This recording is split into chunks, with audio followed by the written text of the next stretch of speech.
भरिया तेते औगण हमारे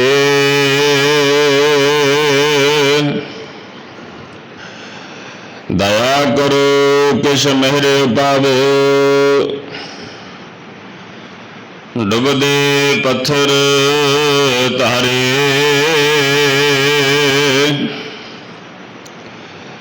जियड़ा अगन बराबर तपै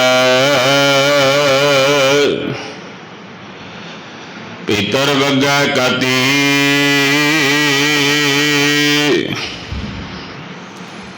परनबत नानक हुकम पछाणै सुख होवै जी सुख होवै दिन राती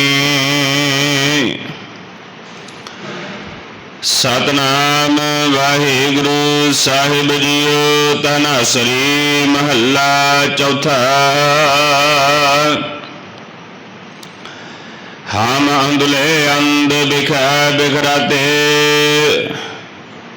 क्यों चालें गुर चाली सतगुर दया करे सुखदाता हम लावे आप न पाली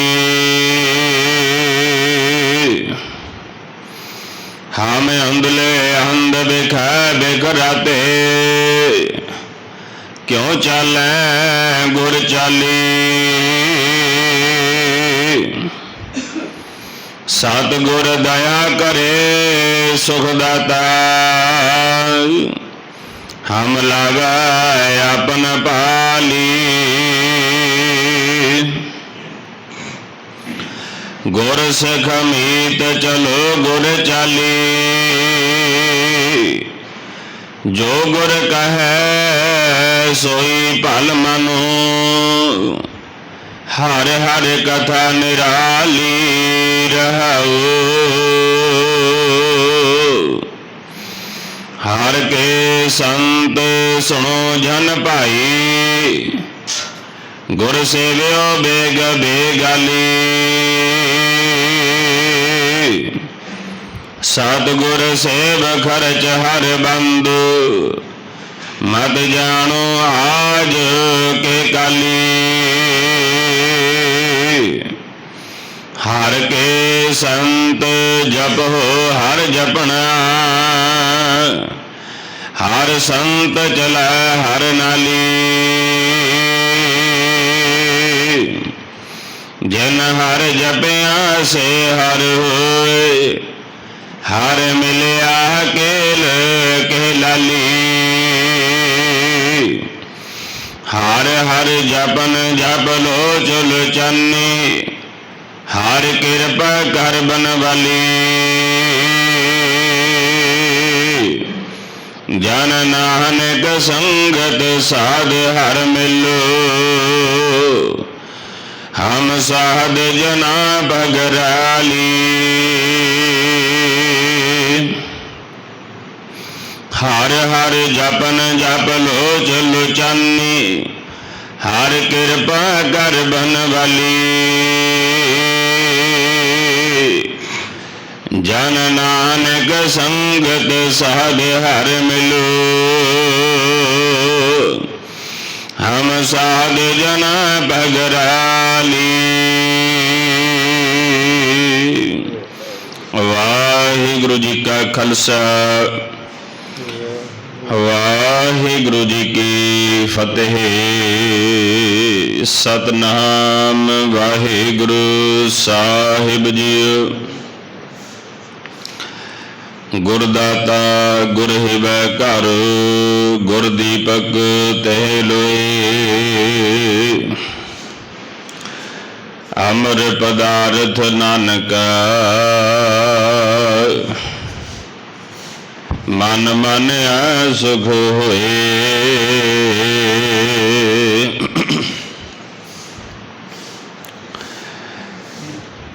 गुर कुंजी पाहु निबल मन कोठा तन शत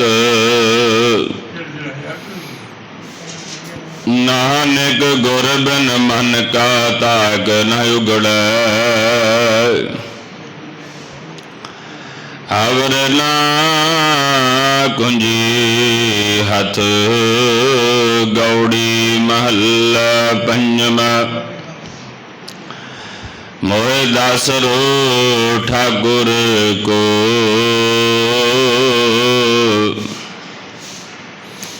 तान प्रभ का खाना रहाओ। ऐसो हरि खसम हमारा खिन में सहज सवारण हारा। काम करी जे ठाकुर पावा गीत चरित प्रभ के गुण गावा।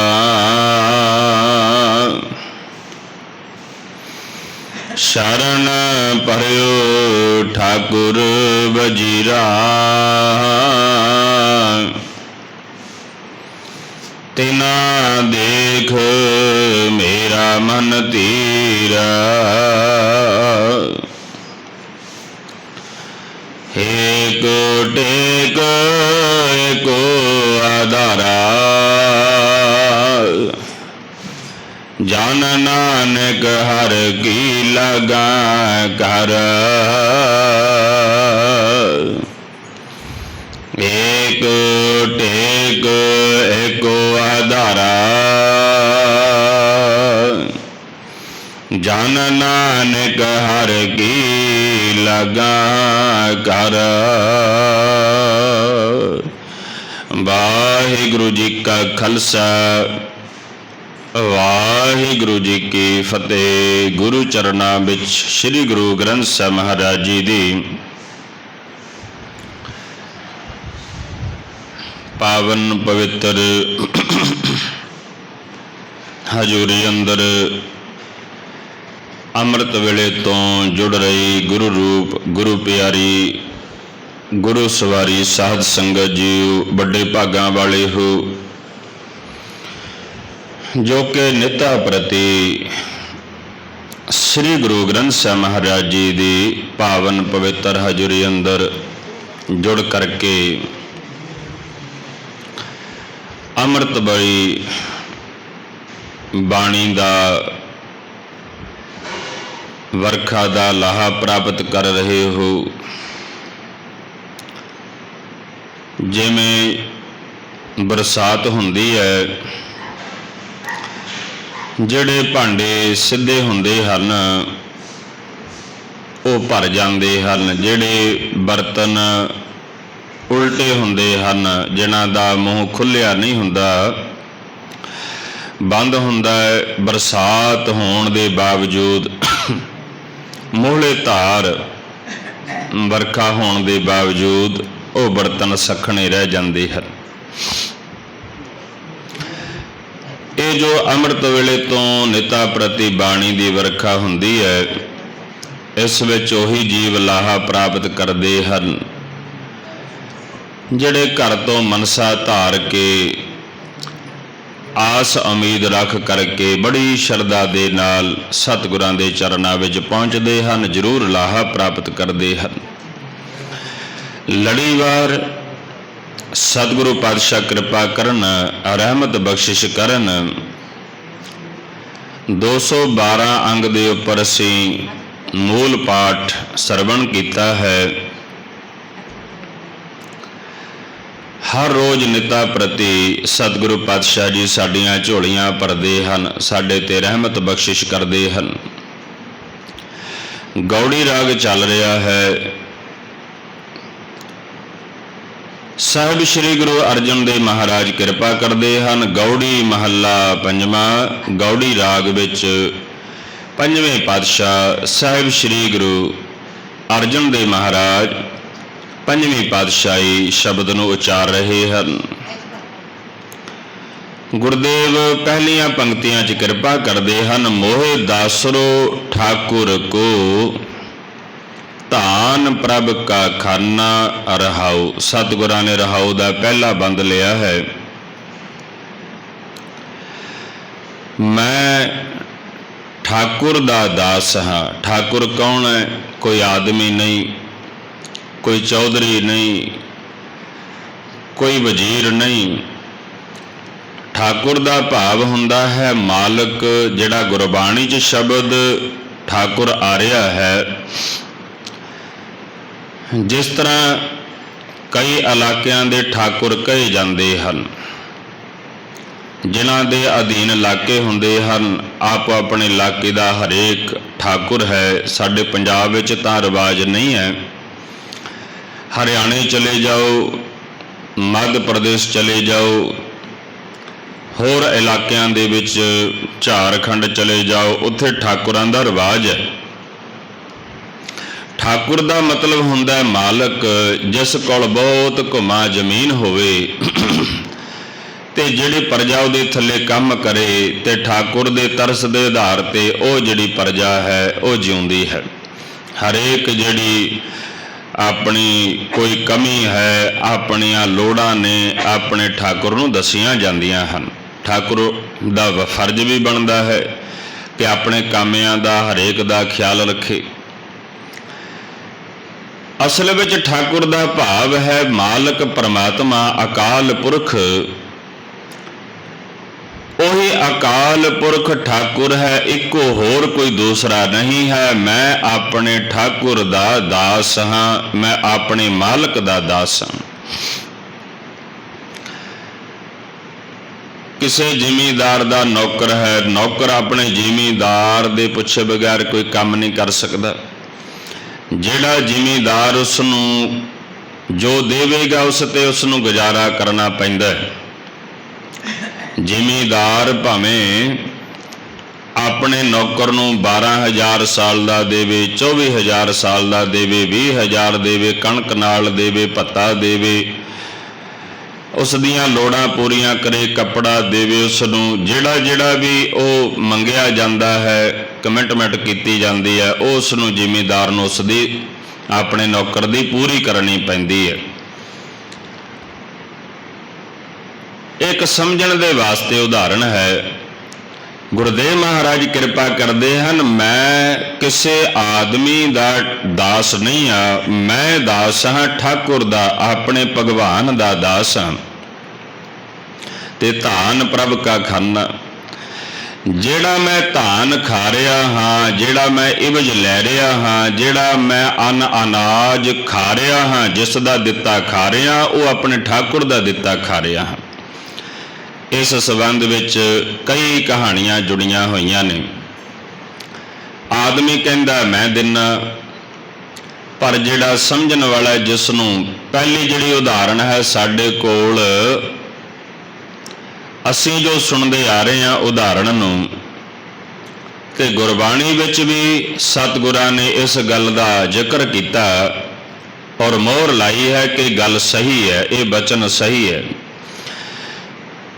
ਹਰਨਾਕਸ਼ ਦੇ ਸਮੇਂ ਦੇ ਵਿੱਚ ਜਿਹੜੀ ਸੀ ਭਗਤੀ, ਉਸ ਸਮੇਂ ਵਿਸ਼ਨੂੰ ਭਗਤੀ ਪ੍ਰਧਾਨ ਸੀ ਭਗਤਾਂ ਦੇ ਵਾਸਤੇ।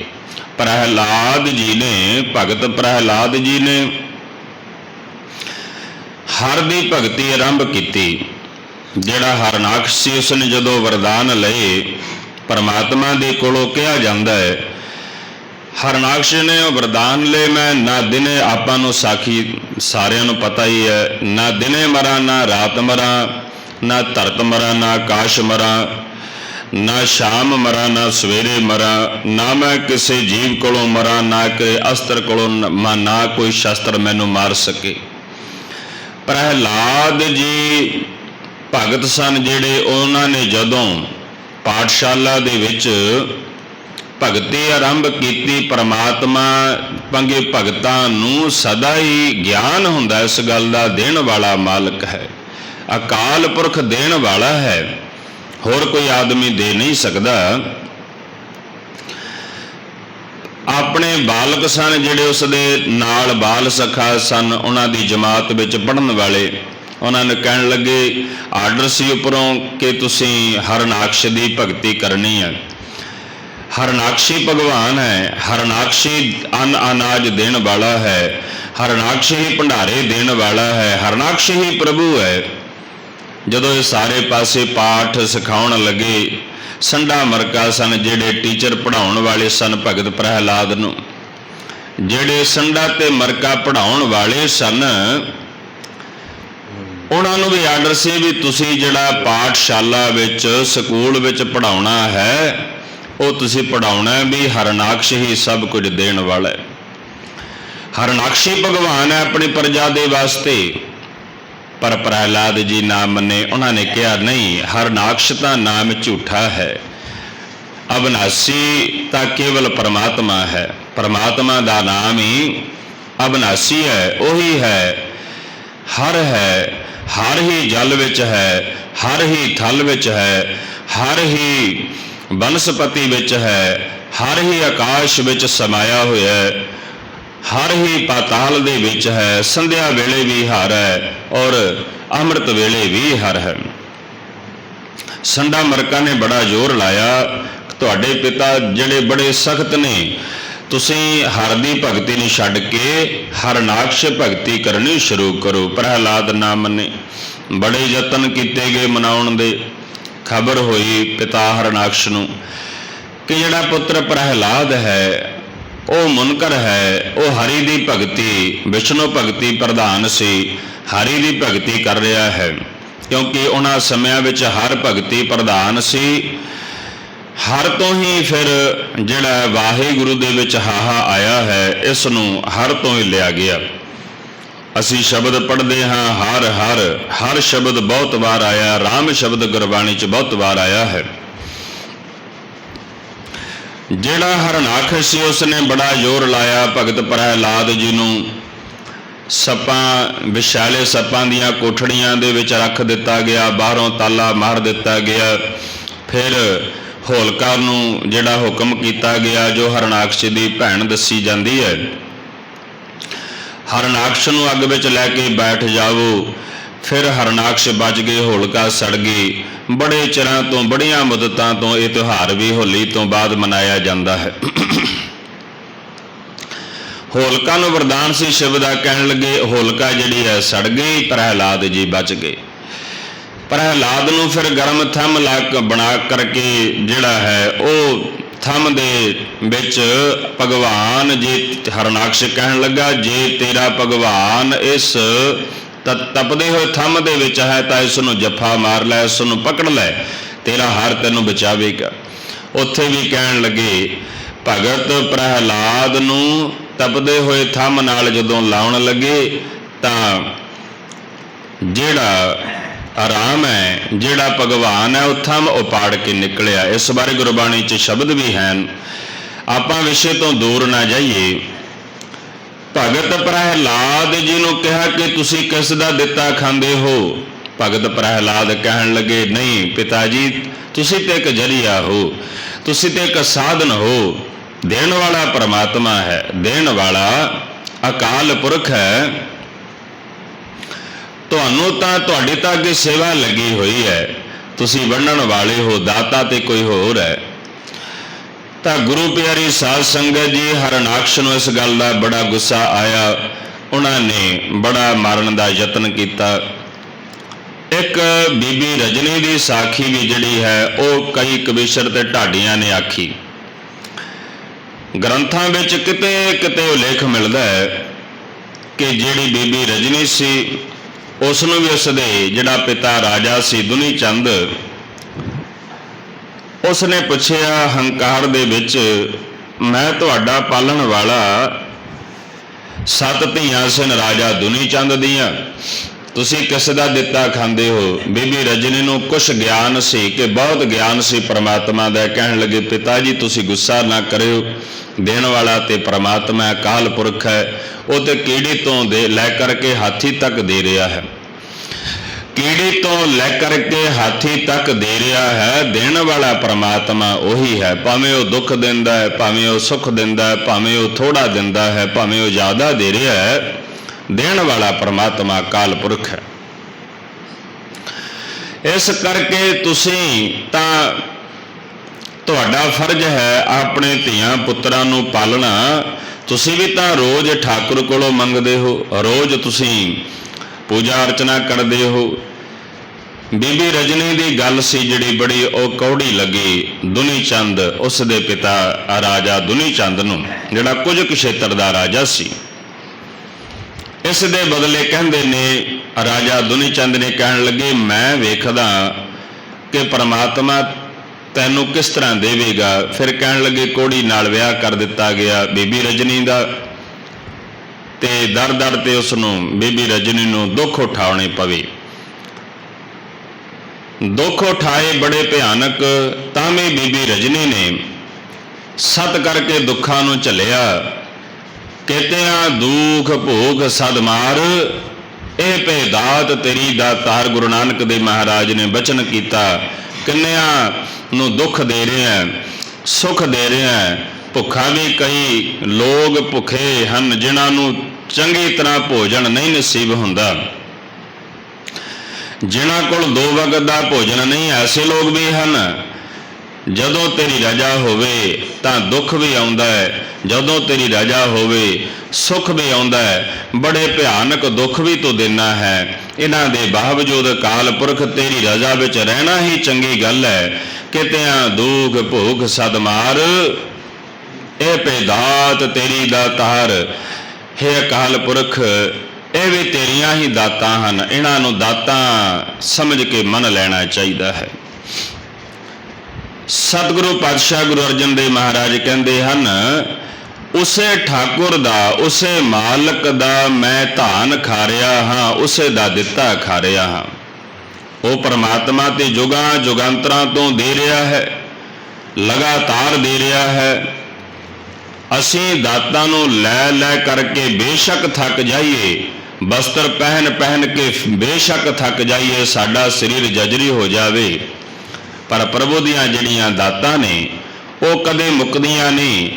क्योंकि परमात्मा ने जिहड़ा जीव नूं दिता है वो एक बारी दे दिता है, फिर जीव पासों कदे खत्म नहीं हुंदा।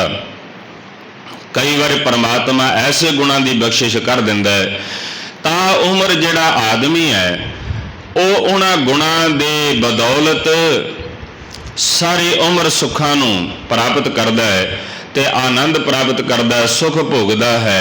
क्योंकि मालक ते अकाल पुरख वो ऊणियां नूं भी दे रहा है, पोरियां नूं भी दे रहा है।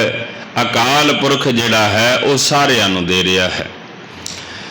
जिस कोल गुण पहला नहीं हन वो अकाल पुरख दे दरबार विचों गुण मंगण अकाल पुरख वाहिगुरू कदे नहीं कहंदा भाई तैनूं कल दिता सी जां तेरे कोल पहला है।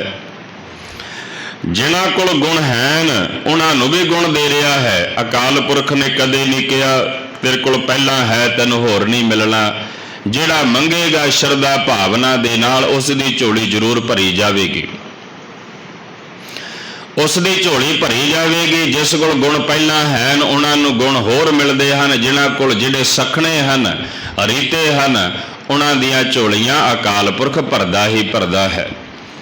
नानक निर्गुण गुण करे गुणवंतियां गुण दे, तेहा कोई ना सुझे जे तस गुण कोई करे। ऐसा कौन है जिहड़ा अकाल पुरख नूं गुण देवे? देण वाला मालक ही।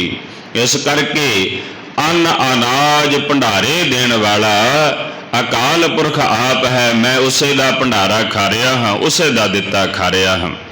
रहाओ वाला बंद है। साहिब श्री गुरु अर्जन देव महाराज इस रहाओ दे बंद विच किरपा करदे हन। ठाकुर जी मैं तुहाडा दास हाँ, तुहाडा दिता ही मैं खा रहा हाँ। भावें तुसीं अद्धे दिओ, भावें 2 प्रशादे दिओ, भावें तुसीं बहुत दिओ, भावें थोड़ा दिओ, भावें तुसीं घाही बना दिओ, घाह खोतण वाला बना दिओ, भावें तुसीं राजा बना दिओ, भावें तुसीं रंक बना दिओ, ये तुहाडी मर्जी है। सतगुरां ने शब्द पाया कि जे तू राजा बना देवें इस विच मेरी की वडियाई, जे तू भखारी बना देवें तां इस विच मेरा की अपमान है। इस करके मेरा अपना कुछ नहीं है, सब कुछ तेरा ही है। ਰਹਾਉ ਤੋਂ ਅੱਗੇ ਗੁਰਦੇਵ ਕਿਰਪਾ ਕਰਦੇ ਹਨ। ਐਸੋ ਹੈ ਰੇ ਖਸਮ ਹਮਾਰਾ, ਖਿਨ ਮੈਂ ਸਾਜ ਸਵਾਰਣ ਹਾਰਾ। ਐਸਾ ਹੀ ਸਾਡਾ ਮਾਲਕ ਹੈ, ਸਿਰ ਦਾ ਸਾਈਂ ਹੈ। ਖਸਮ ਕਹਿੰਦੇ ਹਨ ਸਾਡਾ ਜਿਹੜਾ ਮਾਲਕ ਹੈ, ਜਿਸ ਨੂੰ ਆਪਣਾ ਅਸੀਂ ਮਾਲਕ ਮੰਨਦੇ ਹਾਂ। ਉਹ ਪਰਮਾਤਮਾ ਕਾਲ ਪੁਰਖ ਖਿਨ ਮਾਤਰ ਹੀ ਸਾਜ ਕੇ, ਖਿਨ ਮਾਤਰ ਦੇ ਵਿੱਚ ਹੀ ਢਹਿ ਢੇਰੀ ਕਰ ਦੇਣ ਵਾਲਾ ਹੈ। ਉਹ ਥੋੜ੍ਹੇ ਜਿਹੇ ਸਮੇਂ ਵਿੱਚ ਹੀ ਸਵਾਰਨ ਵਾਲਾ ਹੈ, ਬਣਾਉਣ ਵਾਲਾ ਹੈ, ਕਿਉਂਕਿ ਉਹ ਕਰਤਾ ਪੁਰਖ ਹੈ ਤੇ ਸਾਜਣ ਵਾਲਾ ਹੈ। ਜਿਵੇਂ ਘੁਮਿਆਰ ਭਾਂਡੇ ਬਣਾਉਂਦਾ ਕਈ ਪ੍ਰਕਾਰ ਦੇ, ਉਸੇ ਤਰ੍ਹਾਂ ਜਿਹੜਾ ਪਰਮਾਤਮਾ ਕਾਲ ਪੁਰਖ ਹੈ ਉਹ ਸਾਡੇ ਜੀਵਾਂ ਨੂੰ ਘੜਨ ਵਾਲਾ ਹੈ, ਨਵੇਂ ਸਰੀਰ ਬਣਾਉਣ ਵਾਲਾ ਹੈ। ਜਿਹੜੇ ਪੁਰਾਣੇ ਸਰੀਰ ਹੋ ਜਾਂਦੇ ਹਨ ਉਹਨਾਂ ਨੂੰ ਮਿੱਟੀ ਸਮਾਨ ਫਿਰ ਢਹਿ ਢੇਰੀ ਕਰ ਦਿੰਦਾ ਹੈ, ਫਿਰ ਉਹ ਨਵੇਂ ਸਰੀਰ ਸਾਜ ਦਿੰਦਾ ਹੈ, ਨਵੀਂ ਬਨਸਪਤੀ ਫਿਰ ਬਣਾ ਦਿੰਦਾ ਹੈ। ਫਿਰ ਪਾਣੀ ਜਦੋਂ ਸੁੱਕ ਜਾਂਦੇ ਨੇ ਫਿਰ ਹੋਰ ਦੁਬਾਰੇ ਪਾਣੀ ਭਰ ਦਿੰਦਾ ਹੈ। ਅਕਾਲ ਪੁਰਖ ਪਰਿਪੂਰਨ ਪਰਮਾਤਮਾ ਹੈ ਤੇ ਸਾਜਣ ਵਾਲਾ ਹੈ। ਸਾਹਿਬ ਸ੍ਰੀ ਗੁਰੂ ਅਰਜਨ ਦੇਵ ਮਹਾਰਾਜ ਕਿਰਪਾ ਕਰਦੇ ਹਨ। ਕਾਮ ਕਰੀ ਜੇ ਠਾਕੁਰ ਭਾਵਾ, ਗੀਤ ਚਰਿਤ ਪ੍ਰਭ ਕੇ ਗੁਣ ਗਾਵਾ।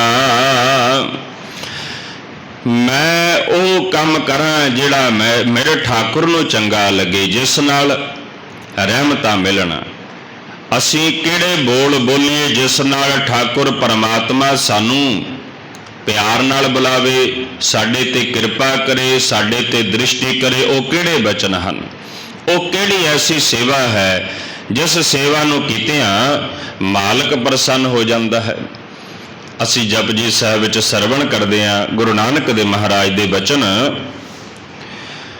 ਮੋਹ ਕੇ ਬੋਲਣ ਬੋਲੀਐ ਜਿਤ ਸੁਣ ਧਰੇ ਪਿਆਰ, ਅੰਮ੍ਰਿਤ ਵੇਲਾ ਸਚ ਨਾਉ ਵਡਿਆਈ ਵਿਚਾਰ। ਆਪਣੇ ਮੂੰਹ ਦੇ ਵਿੱਚੋਂ ਅਸੀਂ ਐਸੇ ਕਿਹੜੇ ਬਚਨ ਬੋਲੀਏ ਜਿਨ੍ਹਾਂ ਨੂੰ ਸੁਣ ਕੇ ਸਾਡਾ ਜਿਹੜਾ ਮਾਲਕ ਹੈ ਉਹ ਪ੍ਰਸੰਨ ਹੋ ਜਾਵੇ, ਸਾਨੂੰ ਪਿਆਰ ਕਰੇ। ਜਿਸ ਨੂੰ ਭਾਈ ਰੱਬ ਦਾ ਪਿਆਰ ਮਿਲ ਜਾਂਦਾ ਹੈ, ਜਿਸ ਨੂੰ ਸੱਚੇ ਪਾਤਸ਼ਾਹ ਜੀ ਦੀ ਗੋਦ ਪ੍ਰਾਪਤ ਹੋ ਜਾਂਦੀ ਹੈ, ਉਹ ਬੜੇ ਸੋਭਨੀਕ ਹੋ ਜਾਂਦੇ ਹਨ। ਉਹਨਾਂ ਵਰਗਾ ਹੋਰ ਕੌਣ ਹੈ? ਸੱਜਣ ਸੱਚਾ ਪਾਤਸ਼ਾਹ, ਸਿਰ ਸ਼ਾਹਾਂ ਦਾ ਸ਼ਾਹੋ, ਜਿਸ ਪਾਸ ਬੈਠਿਆ ਸੋਹੀ ਹੈ ਸਭਨਾ ਦਾ ਵਿਸਾਹੋ। ਸੱਚੇ ਸੱਜਣ ਦੇ ਕੋਲ ਬੈਠਿਆ ਸੱਚੇ ਪਾਤਸ਼ਾਹ ਮਹਾਰਾਜ ਜੀ ਦਾ ਪ੍ਰੇਮ ਪ੍ਰਾਪਤ ਹੁੰਦਾ ਹੈ, ਭਾਵਨਾ ਪ੍ਰਾਪਤ ਹੁੰਦੀ ਹੈ। ਸਤਿਗੁਰੂ ਪਾਤਸ਼ਾਹ ਜੀ ਦੀ ਚਾਕਰੀ ਜਿਹੜੀ ਹੈ ਉਹ ਬਣਦੀ ਹੈ ਤੇ ਕਬੂਲ ਹੁੰਦੀ ਹੈ ਜੇ ਅਸੀਂ ਭਾਵਨਾ ਨਾਲ ਸਤਿਗੁਰਾਂ ਦੀ ਗੋਦ ਵਿੱਚ ਬੈਠੇ ਹਾਂ। ਗੋਦ ਵਿੱਚ ਬੈਠਣ ਦਾ ਭਾਵ ਹੈ ਕਿ ਸਤਿਗੁਰਾਂ ਦੇ ਨਾਲ ਸਾਨੂੰ ਪਿਆਰ ਹੈ। ਅਸੀਂ ਭਾਵਨਾ ਨਾਲ ਸਤਿਗੁਰਾਂ ਦੀ ਬਾਣੀ ਪੜ੍ਹਦੇ ਹਾਂ, ਅਸੀਂ ਭਾਵਨਾ ਦੇ ਨਾਲ ਸਤਿਗੁਰਾਂ ਦੇ ਸ਼ਬਦ ਦੀ ਵਿਚਾਰ ਕਰਦੇ ਹਾਂ, ਅਸੀਂ ਭਾਵਨਾ ਨਾਲ ਸਤਿਗੁਰਾਂ ਦੇ ਸ਼ਬਦ ਦੀ ਵਿਚਾਰ ਸਰਵਣ ਕਰਦੇ ਹਾਂ, ਸਤਿਗੁਰਾਂ ਨਾਲ ਅਸੀਂ ਬਚਨ ਬਿਲਾਸ ਕਰਦੇ ਹਾਂ। ਇਸ ਨੂੰ ਕਹਿੰਦੇ ਨੇ ਸੱਚੀ ਗੋਦ। ਇਸ ਕਰਕੇ ਸਤਿਗੁਰੂ ਪਾਤਸ਼ਾਹ ਰਹਿਮਤ ਕਰਦੇ ਹਨ, ਮੈਂ ਐਸਾ ਕੰਮ ਕਰਾਂ ਜਿਸ ਨਾਲ ਠਾਕੁਰ ਨੂੰ ਭਾਵਾਂ। ਗੀਤ ਚਰਿਤ ਪ੍ਰਭ ਕੇ ਗੁਣ ਗਾਵਾਂ। ਮੇਰੇ ਗੀਤ, ਮੇਰੇ ਚਰਿਤ ਭਾਵ ਕੇ ਜਿਹੜੇ ਮੇਰੇ ਰੋਜ਼ ਮਰਾ ਕੰਮ ਨੇ, ਹਰ ਰੋਜ਼ ਜਿਹੜੇ ਮੇਰੇ ਗੀਤ ਨੇ, ਜਿਹੜੀਆਂ ਮੇਰੀਆਂ ਕਵਿਤਾਵਾਂ ਨੇ, ਜਿਹੜੇ ਮੇਰੀ ਕਲਮ ਚੱਲਦੀ ਹੈ, ਮੇਰਾ ਜਿਹੜਾ ਨਿਤਾ ਪ੍ਰਤੀ ਦਾ ਕੰਮ ਕਾਜ ਹੈ, ਉਹ ਮੇਰਾ ਪ੍ਰਭੂ ਨੂੰ ਗੁਣ ਗਾਉਣ ਵਾਲਾ ਹੋਵੇ। ਇਸ ਕਰਕੇ ਮੇਰਾ ਜਿਹੜਾ ਗੀਤ ਹੈ ਉਹ ਐਸਾ ਚੁਗਲੀ ਨਿੰਦਿਆ ਵਾਲਾ ਨਾ ਹੋਵੇ, ਈਰਖਾ ਦਵੈਸ਼ ਵਾਲਾ ਨਾ ਹੋਵੇ, ਨਫ਼ਰਤ ਵਾਲਾ ਨਾ ਹੋਵੇ। ਹਰੇਕ ਜੀਵ ਨੂੰ ਮੈਂ ਪਰਮਾਤਮਾ ਦਾ ਅੰਸ਼ ਸਮਝਾਂ। ਇਸ ਕਰਕੇ ਮੇਰਾ ਜਿਹੜਾ ਚਰਿਤ ਹੈ ਉਸ ਦੇ ਵਿੱਚ ਵੀ ਨਿਤਾ ਪ੍ਰਤੀ ਪਰਮਾਤਮਾ ਦੇ ਗੁਣਾਂ ਦੀ ਖੁਸ਼ਬੂ ਆਵੇ। ਮੈਂ ਕਿਸੇ ਦਾ ਮਨ ਨਾ ਦੁਖਾਵਾਂ, ਮੈਂ ਕਿਸੇ ਜੀਵ ਨੂੰ ਨਾ ਦੁਖਾਵਾਂ। ਇਹ ਸਾਰੀਆਂ ਗੱਲਾਂ ਸਤਿਗੁਰਾਂ ਨੇ ਬਚਨ ਰੂਪ ਵਿੱਚ ਕਿਸੇ ਨਾ ਕਿਸੇ ਥਾਂ ਤੇ ਜ਼ਰੂਰ ਪਾਈਆਂ ਨੇ। ਜਿਹੜਾ ਮੇਰਾ ਕੰਮ ਹੈ ਰੱਬ ਦੇ ਗੁਣ ਗਾਉਣ ਵਾਲਾ ਹੋਵੇ। ਜੇ ਸਾਡੇ ਇੱਕ ਬਚਨ ਬੋਲਣ ਦੇ ਨਾਲ ਕਿਸੇ ਦਾ ਪਰਉਪਕਾਰ ਹੁੰਦਾ, ਸਾਡੇ ਵਰਗਾ ਕੋਈ ਪਰਉਪਕਾਰੀ ਨਹੀਂ ਹੈ। ਸਾਡੇ ਇੱਕ ਸਾਈਨ ਕਰਨ ਦੇ ਨਾਲ, ਸਾਡੇ ਇੱਕ ਦੋ ਹਰਫਾਂ ਦੇ ਲਿਖਣ ਦੇ ਨਾਲ ਕਿਸੇ ਦਾ ਕੰਮ ਹੋ ਜਾਂਦਾ ਹੈ, ਕਿਸੇ ਦਾ ਭਲਾ ਹੋ ਜਾਂਦਾ ਹੈ। ਸਾਡੇ ਵਰਗਾ ਕੌਣ ਹੈ। ਇਸ ਕਰਕੇ ਇਹ ਪਰਉਪਕਾਰ ਦੀਆਂ ਵੱਖਰੀਆਂ ਵੱਖਰੀਆਂ ਸ਼ਾਖਾਵਾਂ ਤੇ ਭਾਸ਼ਾਵਾਂ ਹਨ। ਅਸੀਂ ਕਿਸੇ ਦਾ ਭਲਾ ਕਰਦੇ ਹਾਂ, ਕਿਸੇ ਰੂਪ ਦੇ ਵਿੱਚ ਕਿਸੇ ਦਾ ਕੰਮ ਕਰ ਦਿੰਦੇ ਹਾਂ, ਉਸ ਵਰਗਾ ਸਾਡੇ ਵਰਗਾ ਕੌਣ ਹੈ। ਹੋ ਸਕਦਾ ਸਾਨੂੰ ਪਰਮਾਤਮਾ ਨੇ ਉਸ ਦੇ ਭਲੇ ਵਾਸਤੇ ਭੇਜਿਆ ਹੋਵੇ, ਕਿ ਸਾਡੀ ਸੇਵਾ ਲਾਈ ਹੋਵੇ ਕਿ ਭਾਈ ਤੂੰ ਇਹ ਕੰਮ ਕਰਨਾ ਹੈ। ਇਸ ਕਰਕੇ ਪਰਮਾਤਮਾ ਆਪ ਕਰਨ ਵਾਲਾ ਹੈ ਤੇ ਕਰਾਉਣ ਵਾਲਾ। ਦੋ ਸ਼ਬਦ ਗੁਰਬਾਣੀ ਚਾਹੁੰਦੇ ਹਨ, ਕਰਨ ਕਰਾਵਨ। ਪਹਿਲਾ ਹੈ ਕਰਨ ਵਾਲਾ, ਜਦੋਂ ਪਰਮਾਤਮਾ ਸਿੱਧਾ ਆਪ ਆਣ ਕੇ ਕੰਮ ਕਰਦਾ ਹੈ। ਇੱਕ ਹੈ ਕਰਾਉਣ ਵਾਲਾ ਕੰਮ, ਇੱਕ ਹੈ ਕਰਾਉਣ ਵਾਲਾ ਸ਼ਬਦ ਕਿਸੇ ਕੋਲੋਂ ਕਰਾਂਦਾ ਹੈ। ਅਚਿੰਤ ਕੰਮ ਕਰੈ ਪ੍ਰਭ ਤਿਨ ਕੇ, ਜਿਨ ਹਰ ਪ੍ਰਭ ਹੈ ਰਖਵਾਰਾ। ਜਿਨ੍ਹਾਂ ਦਾ ਰਖਵਾਲਾ ਪਰਮਾਤਮਾ ਹੈ, ਜਿਨ੍ਹਾਂ ਗੁਰਮੁਖ ਪਿਆਰਿਆਂ ਨੂੰ ਰੱਬ ਚੇਤਾ ਰਹਿੰਦਾ ਹੈ, ਉਹਨਾਂ ਦੇ ਕੰਮ ਕਰਨ ਤੇ ਕਰਾਉਣ ਵਾਸਤੇ ਮਾਲਕ ਅਚਿੰਤ ਹੀ ਕੰਮ ਉਹਨਾਂ ਦੇ ਕਰ ਦਿੰਦਾ ਹੈ। ਜਿਹੜੇ ਸਾਨੂੰ ਕੰਮ ਪਤਾ ਨਹੀਂ ਹੁੰਦੇ, ਉਹ ਕੰਮ ਸਾਡੇ ਆਪਣੇ ਆਪ ਹੋ ਜਾਂਦੇ ਹਨ। ਗੁਰਬਾਣੀ ਦੇ ਆਧਾਰ ਤੇ ਸਤਿਗੁਰਾਂ ਨੇ ਜੋ ਸ਼ਬਦ ਪਾਇਆ ਹੈ, ਉਸ ਦੇ ਆਧਾਰ ਤੇ ਆਪਾਂ ਬਚਨ ਕਰ ਰਹੇ ਹਾਂ। ਸਤਿਗੁਰੂ ਪਾਤਸ਼ਾਹ ਫਿਰ ਕਿਰਪਾ ਕਰਦੇ ਹਨ। ਸ਼ਰਨ ਪਰਿਓ ਠਾਕੁਰ ਵਜੀਰਾ, ਤਿਨਾ ਦੇਖ ਮੇਰਾ ਮਨ ਧੀਰਾ। ਠਾਕੁਰ ਦੇ ਵਜ਼ੀਰ, ਪਰਮਾਤਮਾ ਦੇ ਵਜ਼ੀਰ ਹਨ ਜਿਹੜੇ, ਉਹ ਕੌਣ ਨੇ? ਗੁਰਮੁਖ ਪਿਆਰੇ। ਵਜ਼ੀਰ ਉਹ ਹੈ ਜਿਸ ਵਿੱਚ ਨਿਮਰਤਾ ਹੈ। ਵਜ਼ੀਰ ਉਹ ਹੈ ਜਿਹਨੇ ਆਪਣੇ ਠਾਕੁਰ ਦੀ, ਜਿਸ ਨੂੰ ਆਵਾਜ਼ ਸੁਣਾਈ ਦਿੰਦੀ ਹੈ। ਠਾਕੁਰ ਦਾ ਵਜ਼ੀਰ ਉਹ ਹੈ। ਰੱਬ ਦਾ ਵਜ਼ੀਰ ਉਹ ਹੈ ਜਿਸ ਨੂੰ ਠਾਕੁਰ ਦੀ ਆਵਾਜ਼ ਸੁਣਾਈ ਦੇ ਰਹੀ ਹੈ, ਔਰ ਠਾਕੁਰ ਜੋ ਕਹਿ ਰਿਹਾ ਵਜ਼ੀਰ ਨੂੰ ਵੀ ਸੁਣਦਾ ਹੈ। ਵਜ਼ੀਰ ਦੀ ਗੱਲ ਮਾਲਕ ਸੁਣਦਾ ਹੈ। ਉਹ ਪਰਮਾਤਮਾ ਦਾ ਵਜ਼ੀਰ ਹੈ, ਉਹੀ ਠਾਕੁਰ ਦਾ ਵਜ਼ੀਰ ਹੈ। ਦੂਸਰਾ ਵਜ਼ੀਰ ਕੌਣ ਹੈ? ਜਿਹੜਾ ਆਪਣੇ ਮਨ ਤੋਂ, ਤਨ ਤੋਂ, ਭਾਵਨਾ ਨਾਲ ਪਰਮਾਤਮਾ ਦੀ ਸੇਵਾ ਵਿੱਚ ਲੱਗਾ ਹੋਇਆ ਹੈ, ਔਰ ਆਪਣੇ ਮਾਲਕ ਦੀ ਹਰ ਇੱਕ ਸੇਵਾ ਉਸ ਦੇ ਮੁਤਾਬਕ ਕਰ ਰਿਹਾ ਹੈ, ਉਹ ਵਜ਼ੀਰ ਹੈ। ਜਿਹੜੇ ਉਹ ਠਾਕੁਰ ਦੇ ਵਜ਼ੀਰ ਹਨ, ਉਹ ਬੜੇ ਗੁਰਮੁਖ ਪਿਆਰੇ ਹੋਇਆ ਕਰਦੇ ਹਨ। ਬੜੇ ਹੀ ਉਹਨਾਂ ਦੇ ਦਰਸ਼ਨ ਬੜੇ ਦੁਰਲੱਭ ਹੁੰਦੇ ਹਨ। ਵਜ਼ੀਰ ਕੌਣ ਹਨ? ਸੰਤ ਮਹਾਂਪੁਰਸ਼। ਵਜ਼ੀਰ ਕੌਣ ਹਨ? ਗੁਰਮੁਖ ਪਿਆਰੇ। ਕਿਸੇ ਵੀ ਰੂਪ ਵਿੱਚ ਹੋ ਸਕਦੇ ਹਨ, ਕਿਸੇ ਵੀ ਵਸਤਰਾਂ ਦੇ ਵਿੱਚ ਹੋ ਸਕਦੇ ਹਨ, ਕਿਸੇ ਵੇਸ਼ ਭੂਸ਼ਾ ਵਿੱਚ ਹੋ ਸਕਦੇ ਹਨ, ਕਿਸੇ ਵੀ ਪਹਿਰਾਵੇ ਵਿੱਚ ਹੋ ਸਕਦੇ ਹਨ। ਇਹ ਜ਼ਰੂਰੀ ਨਹੀਂ ਹੈ ਵੀ ਕੱਪੜੇ ਸਾਡੇ ਵਾਂਗੂ ਚੰਗੇ ਸਾਫ਼ ਸੁਥਰੇ ਪਾਏ ਹੋਣ ਉਹੀ ਵਜ਼ੀਰ ਹੋ ਸਕਦਾ ਹੈ। ਵਜ਼ੀਰ ਦੀ ਪਹਿਚਾਣ ਕਰਨੀ ਬੜੀ ਔਖੀ ਹੈ।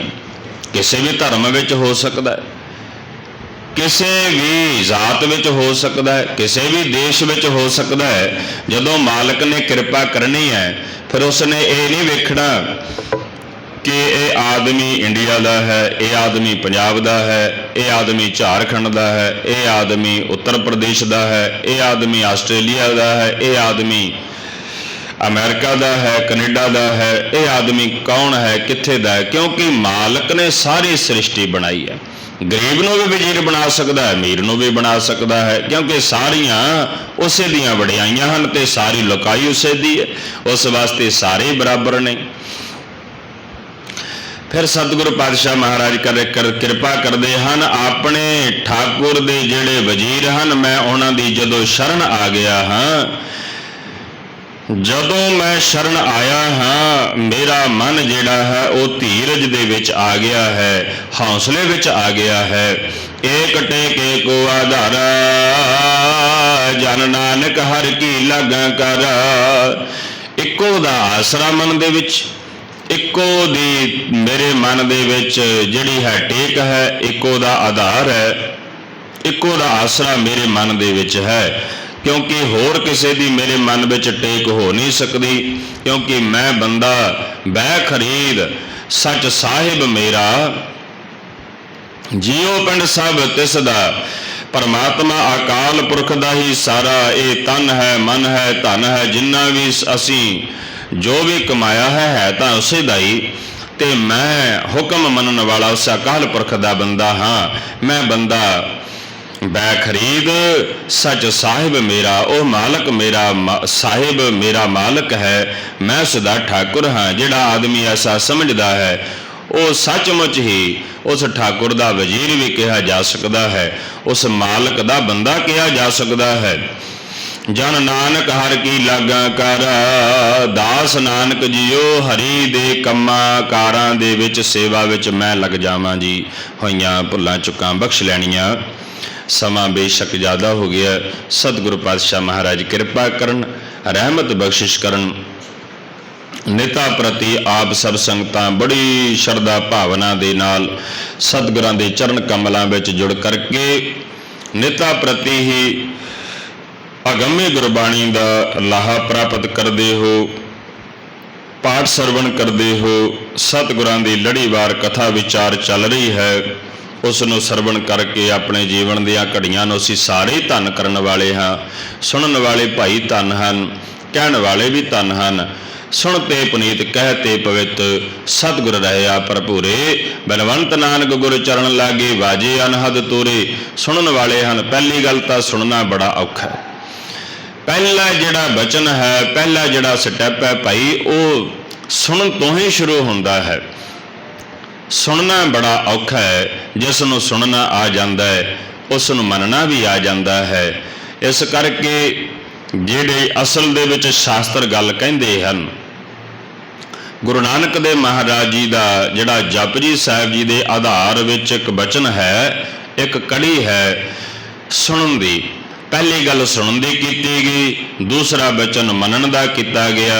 जिहड़े सुन लैंदे ने अकाल पुरख दी गल, जिहड़े मन लैंदे ने अकाल पुरख दी गल, वो फिर वड्डे ते सियाणे हो जाते हैं। उन्हां दी पदवी, सुनन वालियां दी पदवी बड़ी उच्ची है। सुनन वालियां दी पदवी भी सिद्धा पीरां नाथां तो घट नहीं है भाई। सुनन वालियां दी पदवी बहुत उच्ची होया करदी है। इस करके सुनन वाले पवित्र ने, कहण वाले धन हन जी। होइयां भुल्लां चुकां बख्श लैणियां। वाहिगुरू जी का खालसा, वाहिगुरू जी की फतेह।